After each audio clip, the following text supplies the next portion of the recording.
It's a pretty big log to be putting on this bucking table, but for demonstration purposes.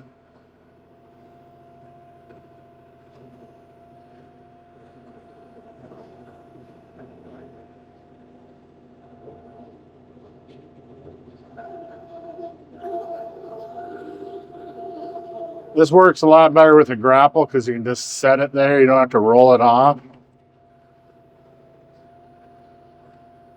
And I have a plan in the future here for that. Woo! That was close. But I have a plan for the future where I can just keep the grapple on and not have to take it off. But you saw she just about tipped the whole table when it got up to the stoppers there. Like I said, pretty big log for that table.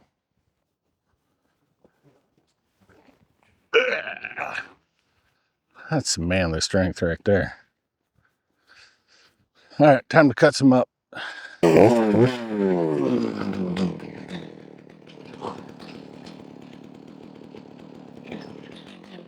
MS 390.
I know the lighting isn't the best here. I'm gonna lob this off the end here. Get this piece off.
So I had 2 logs or rounds hit the ground that I'll have to pick up off the ground.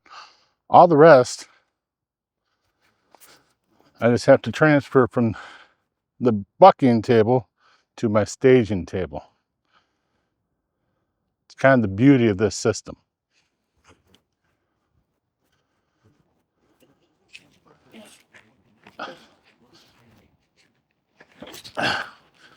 Because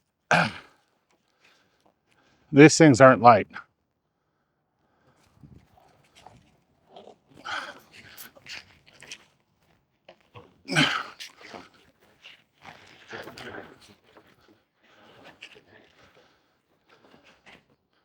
I'll put a tape measure on them here after we get done moving these. Show you how big they are.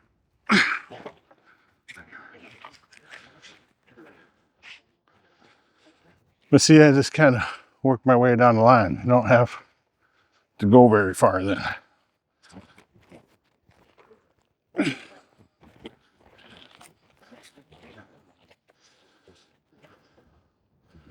And if I want to stack on top, I just roll it down the table.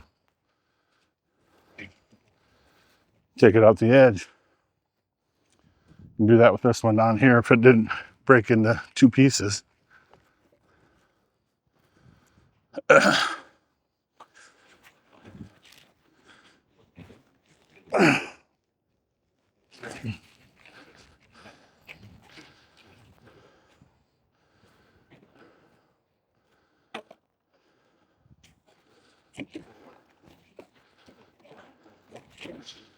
mean, this is a pretty good size round.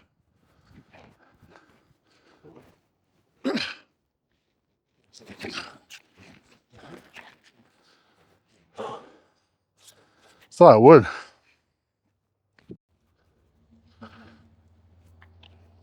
But yeah, these are, if you're counting the bark, they're good 20 inches or so. 18 to 20 inches. Pretty good size round. There's a little bit of punkiness in some of these. We'll see how they look after I split them, but that's how that works. Moving it from the bucking table right here, just right onto my staging table. I didn't used to have a staging table, and I had discovered that being able to buck up a bunch and get them staged, then I can switch over to splitter mode and just split. And if I have 2 people here, leave one guy here at the splitter, and then one guy bucking and putting rounds up here, you can keep things going pretty good.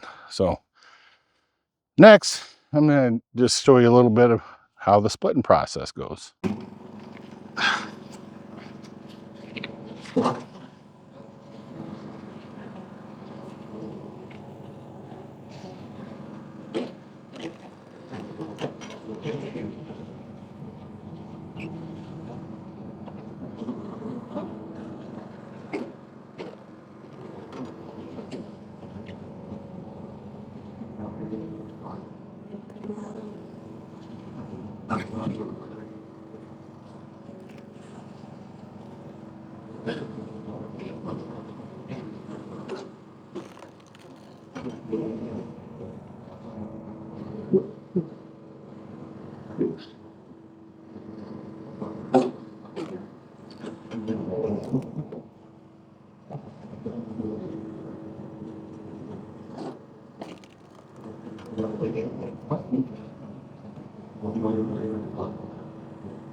And I have 2 of those big rounds left. This one's a little too long, so I left him down there. But I got all this bundle wood thrown in over here. I got a lot more bundle wood than I did regular firewood out of those larger rounds, but I got this bag filled up. So now I can remove this, go set it over here with the rest to dry with the most recently split type stuff. And then I can set up a bag here for bundle wood and do the opposite from here on out. Throw my regular firewood into a IBC off to the side and setting the bundle wood up to a bag. That way I have bundle wood ready, starting to dry to be ready to be sold. So that's the process. This range road conveyor really helps out to save my shoulders from throwing, because I used to just throw from the splitter right up into one of these bags, and I mean that works, but now I can just push it off the end, and then it heads up here and dumps in there. It you know, disperses it a little better, I think, but you do kind of have to get things set correctly. This one was a little towards too far back, so it was dumping down in the front a little bit too much, but you know, you just have to adjust that periodically. But anyway, yeah, that's the process. That's my setup, how I make firewood. Like I said, I'm not the largest firewood producer out there. I'm not even close to the largest. I don't know how many cords I I should keep track some year of how many cords I actually go through and sell. I just fill bags and then sell the wood that's inside of them. So maybe sometime I will keep track. But I know I've had well over 10 cords sitting here at a time, and it's been gone. So, but it's a revolving door.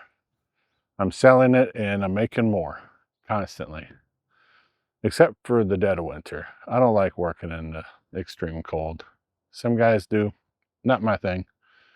And if it's super hot out, I usually work in the mornings on those days before it gets super hot out. And in the afternoon, I do have a lot of shade here, so that helps.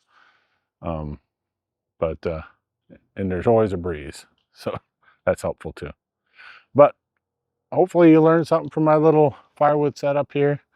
And maybe you could apply some of it. If you have ideas, by all means, let me know. Don't really critique my splitting style. I have a lot of people telling me that, oh, you should knock the edges off first. Well, I have a certain way I like to split to get the most bundle wood I possibly can. And that's why I split the way that I do. So you can go ahead and suggest it, but I'm just going to reply with, I have my proven way to get the most amount of bundle wood per round that I possibly can. So that's just the way I'm going to split. But if you have any ideas of how my setup is, something I can do to help improve efficiency without spending a bunch of money, let me know. Until next time, be safe, brothers and sisters.